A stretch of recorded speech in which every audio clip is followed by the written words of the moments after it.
Greetings, subscribers! October is here. For many people, that means a time to watch horror movies.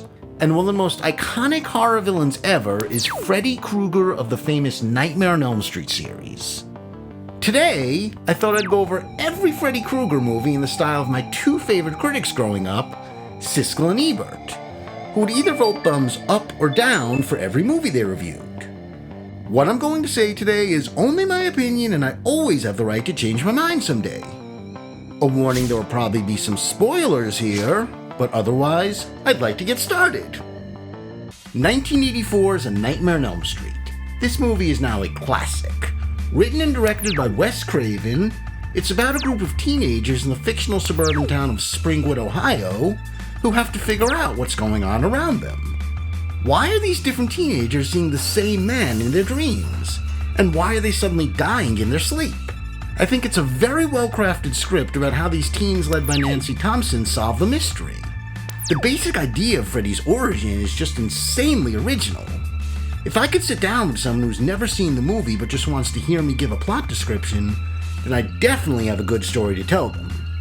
At the same time, I think part of the problem with this film is that when you consider the unlimited imagination of where dreams can go, there was a limit to what this movie could do with just a $1 million budget. A lot of the details of what Nancy's able to do in her dreams here just don't make sense to me.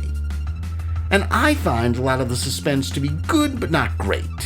The movie entertains me and causes me to think, but doesn't fully thrill me or leave me at the edge of my seat. It is fascinating how this whole movie is about dealing with Freddy, yet his character only has 7 minutes of screen time in the entire 1 hour and 31 minute movie. That's even more impressive than what Anthony Hopkins did with his 16 minutes in Silence of the Lambs. I think Heather Langenkamp does a fine job as Nancy, but there was room so she could have done better. This movie introduces Johnny Depp, who I truly think has gone on to become one of the greatest actors cinema has ever had. His acting here is fine, just nowhere near what it went on to become. I also want to note that the very ending of this movie can really be interpreted to mean any number of things, and I've never found it to mean anything that I love. Maybe I'm just being overcritical of a movie that's received so much praise, and despite these aspects that I've admitted finding negative, if I have to point my thumb one way in the end, I definitely vote thumbs up. 1985's A Nightmare on Elm Street 2: Freddy's Revenge. This is the only movie in the whole series that I find boring to the point where it's difficult to sit through. It's about a boy named Jesse Walsh who now lives in Nancy's old house. There's nothing going on with the character Jesse or any of his friends that really interests me. No performances that I find memorable. Freddy has 13 minutes of screen time here. Although that's more than the first Nightmare movie, none of his screen time here is anything that I find at all powerful or memorable. Wes Craven had nothing to do with this movie and publicly said he dislikes it. This sequel was made with a bigger budget of $3 million, but you'd never guess by watching. When I saw this movie in the 1980s, I found it to be boring. And when I look back at it now, nothing has changed. I think the only thing that I truly enjoy here is recognizing the school as the same filming location from The Karate Kid. Obviously, I vote thumbs down for this one. 1987's A Nightmare on Elm Street 3: Dream Warriors. Wes Craven returned to write, but not direct, the sequel. He wrote it with Frank Darabont, years before he did The Shawshank Redemption, The Green Mile, and The Walking Dead. This movie was made on a budget of $4 million and was really able to portray the imagination of dreams with great effects, mostly practical. When you put Wes Craven's brilliant ideas for Freddy together with Darabont's ideas on a necessary budget, then you get a true masterpiece. This is by far my favorite Freddy movie. It's set in a psychiatric ward and focuses on a new younger generation of teenagers from Springwood who have been haunted in their dreams by Freddy. Everybody else thinks these kids are crazy. One girl, Kristen, has this special ability to pull other people into her dreams. These kids really come together as a community. Each of these kids are drawn to be really distinct individuals. You really feel like you get to know them, and you obviously side with them. Nancy Thompson soon shows up. Her character is now a recent college graduate with a degree in psychology, and she wants to help these kids. She doesn't immediately tell the other doctors that she's dealt with Freddy before. Heather Langenkamp's acting is so much more impressive here as a mentor than it was in the first film. Every death scene is powerful and memorable, every effect works. The story keeps you interested from beginning to end. In this movie, Freddy starts using a few witty lines here and there when he kills people, but he still is a pure menace. This is the definitive Nightmare on Elm Street movie. I obviously vote thumbs way up for this one. 1988's A Nightmare on Elm Street 4: The Dream Master. Okay, this is a weird one. It starts off with Kincaid, Joey, and Kristen returning from the previous movie, although Kristen is now played by a different actress named Tuesday Knight. They're trying to live in Springwood as normal teenagers, they have friends their age, and don't think Freddy would ever come after their friends, because these friends' parents were not part of the group of people that killed Freddy when he was a human. Anyway, Kincaid has a dream that his dog urinates fire on Freddy's dead body, and that brings Freddy back to life. Why not? Makes perfect sense, right? Freddy quickly kills Kincaid and Joey, and then in Kristen's dream, Freddy is about to kill her, but she uses her power to pull her friend Alice into her dream. This introduces Freddy to Alice, so Freddy now decides he'll go after Alice and all her friends. Again, why not? Just as Kristen dies, she passes her power of being able to pull other people into her dreams to Alice. And from there on, every time Freddy kills someone, Alice inherits their greatest strength. What can I say about this one? Most of the acting seems pretty bad, most of the writing seems pretty mediocre, only one character seems distinct, some of the deaths are quite lame, but others are pretty effective. There's one particularly good one when Freddy turns a girl into an insect. Personally, I suspect the filmmakers took some inspiration from the movie The Fly for this one. Freddy becomes a lot more comical and talkative. There's one scene when he appears to want to have a whole conversation with Alice. But the strange thing about this movie is, it changes as it goes along. By the end, the pacing becomes much better, the character of Alice becomes more interesting, and the actress Lisa Wilcox seems so much better than she was at the beginning. The writing about dreams becomes more imaginative, and the climax is quite exciting and actually very well done. Looking at different moments of this movie, I really could vote either way. But I'm going to think about how it ended and vote thumbs up. 1989's A Nightmare on Elm Street 5: The Dream Child. Actress Lisa Wilcox returns as Alice. We see her character graduating from high school and soon learning that she's pregnant. In her dreams, she's able to see her future baby, a boy named Jacob, when he gets a little older, and she's able to interact with him. She's also able to see Amanda Krueger, Freddy's mother, getting pregnant and giving birth. When we see Freddy as a baby, he already looks demonic, which makes no sense since we already know Freddy's character started off human and only got his look after he was burnt by angry parents. Actress Lisa Wilcox once again gives a very good performance as Alice. This movie has a much darker feel than Part 4, but it also doesn't feel remotely similar to any of the first three Nightmare movies. One scene takes a lot of clear inspiration from M.C. Escher artwork, which was also done in the movie Labyrinth a few years earlier. And in truth, I felt like Labyrinth did it a lot better.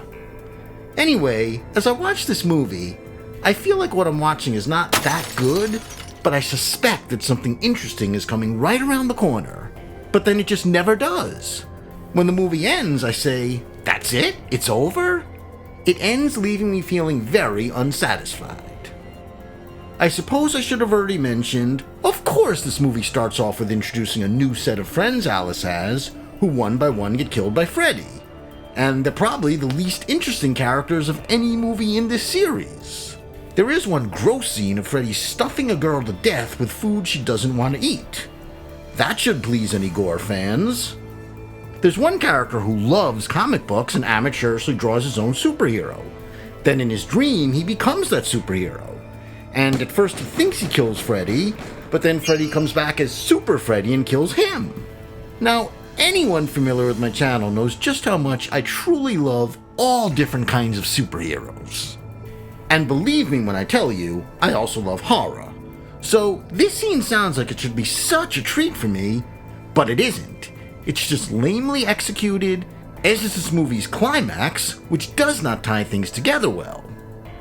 Like Part 4, I find this movie to be inconsistent, but ultimately, because I don't like the way the movie ends, I'm going to vote thumbs down. 1991's Freddy's Dead: The Final Nightmare. If A Nightmare on Elm Street 4 made Freddy more comical, this one took that concept to a whole new level. Here, Freddy doesn't just use funny and witty lines before killing someone, he puts on a whole comedy show. It seems like he doesn't even want to kill anyone until he's made the audience laugh for a few minutes. Anyway, the story here is about some teenagers in a shelter which is not in Springwood, but only a few miles outside it. The movie starts off focusing on a boy with no memory of who he is, calling himself John Doe. Internet rumors say that in early drafts of the script, this character was actually Jacob from the previous movie. And I guess it still might be, although that's never confirmed or even hinted. Anyway, John ends up bringing himself and a few other teenagers from the shelter to Springwood, along with one staff member named Maggie, and they get stuck there. I have to comment that Springwood here looks nothing like it did in earlier movies. We see this town no longer has any living children because Freddy has killed them all, and all adults, former parents, have gone crazy. There's some very comical scenes of a carnival, school, and orphanage, all with no children. These kids from the shelter start trying to uncover the mystery about Freddy and this town. We discover that Freddy had one offspring, and John suspects it's him. This movie, for the first time in the series, somewhat attempts to portray Freddy as a character worthy of some sympathy, as we see that he's upset his offspring was taken away from him. Also in one dream sequence, we get a look at his childhood, which includes being teased by all his classmates in elementary school and beaten by his foster father as a teenager. Despite how comically these scenes are, I think that these ideas could have also worked well if they were handled more seriously, had the director chosen to take that direction. A lot of fans dislike this movie for its comedy, but I felt the movie made nice use of imagination for dream sequences, moved at a really nice pace, keeping things entertaining from start to finish. The story is constantly changing to make itself more interesting. I also felt that not only were the characters distinct, but the acting level of everyone here really went up a few levels from the previous installments. I once made a whole video about how much fun I had seeing this in the theater in 3D, but when I watch it again at home in 2D, I still enjoy it. I completely understand why a lot of fans who like the earlier Nightmare movies religiously might dislike this one, because it completely changed the tone. But the honest truth is, I'm just not a die-hard fan of earlier Nightmare movies. I'm only a casual fan. Therefore, I can be open to the changes. Here's a quick example for comparison. I am probably the only person on Earth who truly believes that the first Karate Kid movie is perhaps the #1 greatest movie ever made. I like that movie religiously. I realize you're probably thinking that's an outrageous statement, but that's a discussion for a different video. My point here is, when the new show Cobra Kai started, my first reaction was that I strongly disliked it for its changes in tone to the Karate Kid, making it more comedic. Most people who are just casual fans of the Karate Kid didn't even notice these changes in tone, and if they did, it sure didn't bother them. But man did I notice, and man did it bother me. After a few seasons, I actually did become more open to these changes and have gone on to enjoy a lot of Cobra Kai for what it is. But that's another story. One more quick example is the most casual fans of the first Terminator movie didn't seem to care about changes in tone for Terminator 2. They just love it for good action and good effects. But that sequel did more than just change the tone of the original, it changed the whole idea. However, I don't want to get too caught up in examples like these. Hopefully you understand my basic point. So, getting back to Freddy's Dead, do I find it to be scary? No, not in the least. But do I find it to be entertaining? Absolutely yes. So I vote thumbs up. 1994's New Nightmare. Creator Wes Craven obviously returned to write and direct this one. Heather Langenkamp also returns, but she does not play the role of Nancy Thompson. Rather, she plays Heather Langenkamp. Equally, John Saxon plays John Saxon and Wes Craven plays Wes Craven. And Robert Englund plays both Robert Englund and Freddy Krueger. So I think you get the basic idea here. After Freddy has been killed off in the movies, he somehow finds a way to our world to haunt the dreams of actors and filmmakers.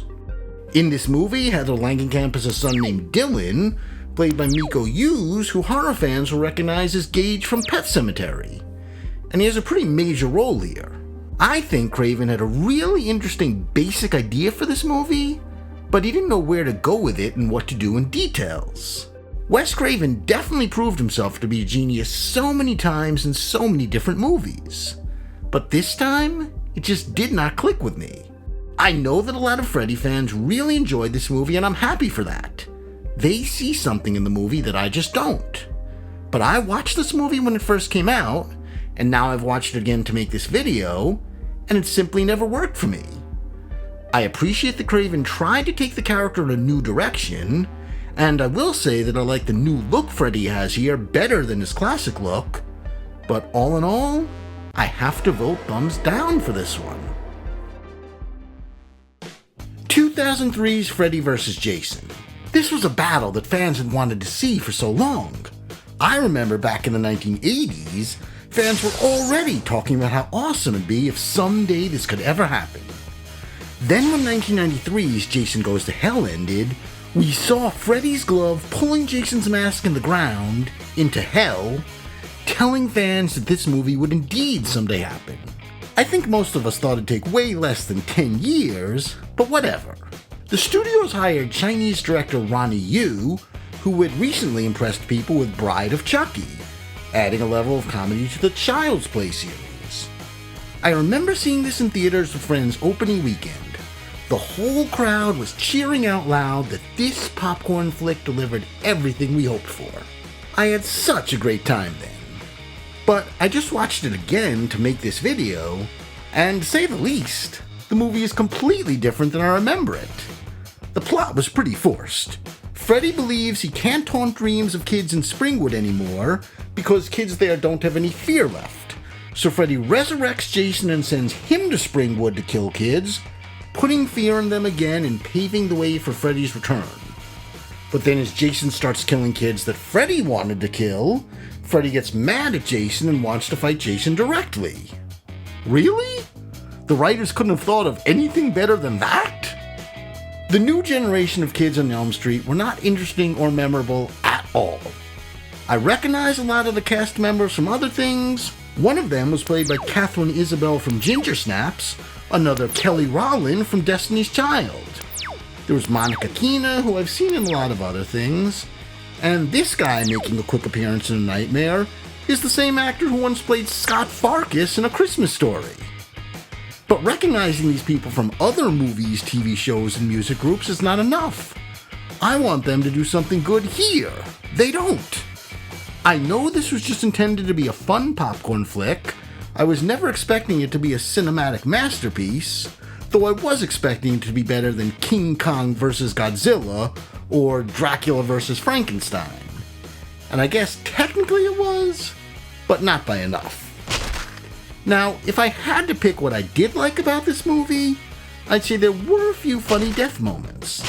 And the truth is, when I watched this movie, I was often rooting to see Freddy and Jason kill people in fun ways. It was almost like Freddy and Jason had become the good guys. I'm glad this film showed us both Springwood and Camp Crystal Lake. I'm glad it showed us a dream flashback of Jason drowning as a kid. Something we'd heard about many times but never fully seen before. I guess the final fight between Freddy and Jason was okay. It's just kind of mind-boggling to think of the contrast between how much I enjoyed this seeing it in theaters versus how little I enjoyed watching it just now.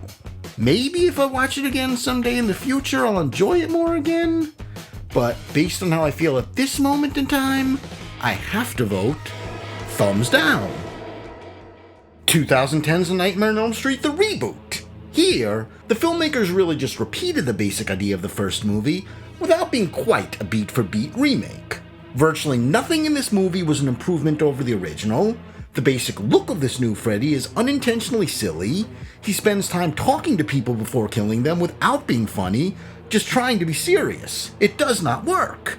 The teenage character is less interesting than in the original, the actors' performances are not as good, the pacing is not as entertaining. For virtually the whole movie, I feel like I know what's about to happen next, simply because I've seen the original. And as I said at the beginning, I might not praise the original the way some people do, but it was clearly superior to this reboot. If there was anything this movie arguably did improve over the original, it was just the fact that it actually showed us flashbacks of Freddy as a human, getting killed by parents, etc., while the original just talked about it. That's generally a basic rule of good screenwriting. You want to show your audience what happened, not just tell them. But with that said, the flashbacks that we actually saw here were not particularly well done. The writers put a little twist on the story by making you think there was something different about Freddy when he was a human in this version, but then at the end they twisted back to reveal that he was the same kind of person that he was in the original film. Did I enjoy that? No. This kind of makes me want to go back and say better things about the original 1984 film, but I won't do that right now. I will just say, this 2010 reboot gets a clear thumbs down.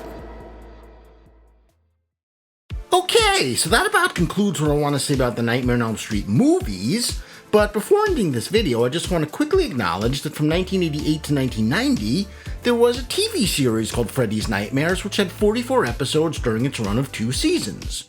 Robert Englund played Freddy on the show. This was a horror anthology series, meaning it had different unconnected horror stories every episode, much like Tales from the Crypt. And Freddy was the host, much like the Crypt Keeper. However, Freddy appeared himself on a few stories, though not the majority of them. I own one episode of this series on VHS. I'm not sure if it was ever released on DVD or Blu-ray. It's also worth noting that the first episode of the series, titled No More Mr. Nice Guy, was the origin story of Freddy. It showed him as a human going to trial and then being murdered by the parents. And that episode was directed by Tobe Hooper, best known for Texas Chainsaw Massacre and Poltergeist. And Robert Englund also sort of reprised his role as Freddy on The Goldbergs a few years ago. There have also been many Freddy Krueger comics, video games, and much more, but I don't want to list them all now, as this video is supposed to be focused on the films. So what I said today about the films is only my opinion at this moment in time, and nothing more. I hope you've enjoyed listening to these opinions regardless if you agree or disagree. But more importantly, I hope you leave your comments below letting me know what you agree or disagree on, and why. I hope that your comments will help me realize things about these films that I never thought of before. And that's about it for today. So please make sure to hit like, and if you've enjoyed this video and you'd like to see more of my videos, then please feel free to hit that subscribe button and hit the bell. I would love to have you. Thank you.